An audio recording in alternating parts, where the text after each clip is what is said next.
So when we started working with Major League Soccer, can you tell us a little bit about your process and your kind of journey within DEI, even before we partnered together?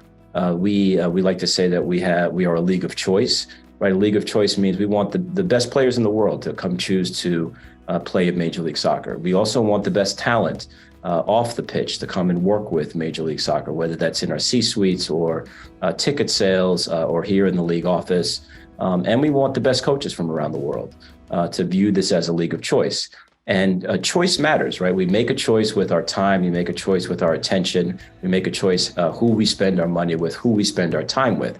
And that's our responsibility, is to create an environment that's welcoming, an environment that's inclusive, where people want to choose to spend their time and choose to develop their career with Major League Soccer. If you look at just the fundamentals of Major League Soccer, from the player pool, which is close to 60% diverse. We have players from 86 different nations, right? 86 different cultures. If you look at the national team players, the majority of those minutes were by African American and or Black players from the African diaspora. Our fan base is younger, more diverse than a majority of the other sports leagues. We have a growing Latino population in this nation.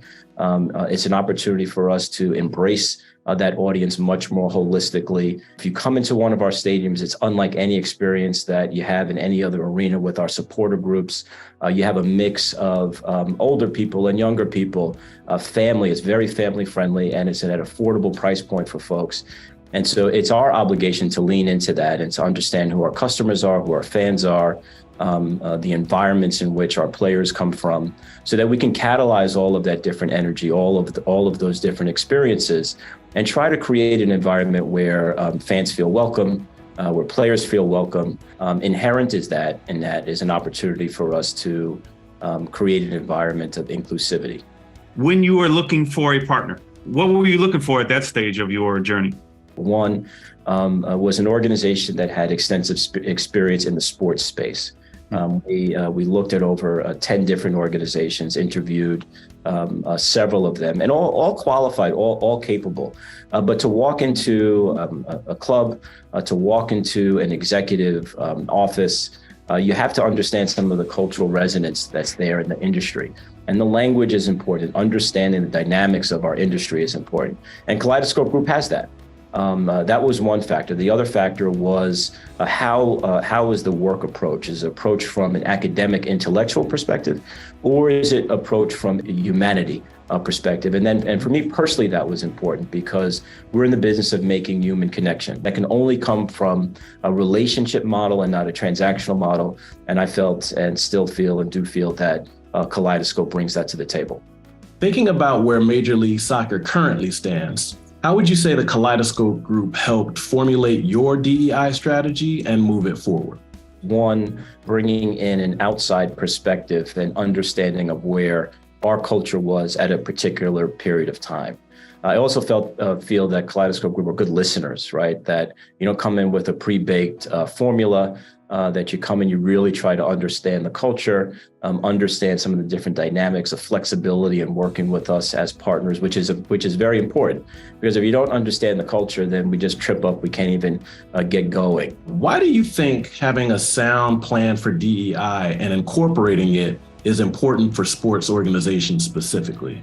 We're very busy, organizations are very busy. Kaleidoscope Group really was very helpful in organizing some of our thinking on how we bring our leadership team together, particularly during a stressful time and stressful period. We have to create a reason and value for people to want to come and understand this work, present it in a way where it's not defensive, where people can digest it and accept it. And I think Kaleidoscope Group does a very good job of raising topics and raising issues and discussion points that typically are very challenging for people to talk about, and do it in a way where it doesn't make people feel defensive, but really want to contribute to the entire process. Where do you hope to go next with your DEI program and your plans for Major League Soccer? Where do you plan to go next? Well, I think the proverbial sky is the limit. I think we're on a pathway here to integrate DEI much more into our business operations, the way that we do business. And so, DEI not viewed as a standalone group, but when our departments and our business units and our clubs are developing their business plans, that DEI is woven into that, right? Looking at the makeup of their staff, looking at the makeup of the partners that we have, the vendors that we use, the fans in our stadium, the composition and characteristics and experience of our broadcast talent, every aspect of our business through the lens of inclusivity. Right, we want as many people in our stadiums as possible. We want as many people watching our product as possible, and therefore we need to be as inclusive as possible. As I started, 86 different nations. Think about what opportunity that is, right? To share a message around the world that this product is for you. I think it's an awesome opportunity, and my hope is that we just continue to build that out. I'd like to see the league continue to look for opportunities for new markets. Look to continue to build out some of our youth access programs. We're in the process of rolling out a national youth participation league. I think it's going to be very exciting for kids to put on an MLS branded jersey all the way up to our MLS Next program. And so, and then you have the World Cup that's coming in 2026. And the World Cup is the largest sporting event that takes place in the entire world. And so all eyes will be on the United States, will be on Mexico, will be on Canada, North America. And we have an opportunity to show them the product here that is accessible around the world, is also accessible here right in your home territory.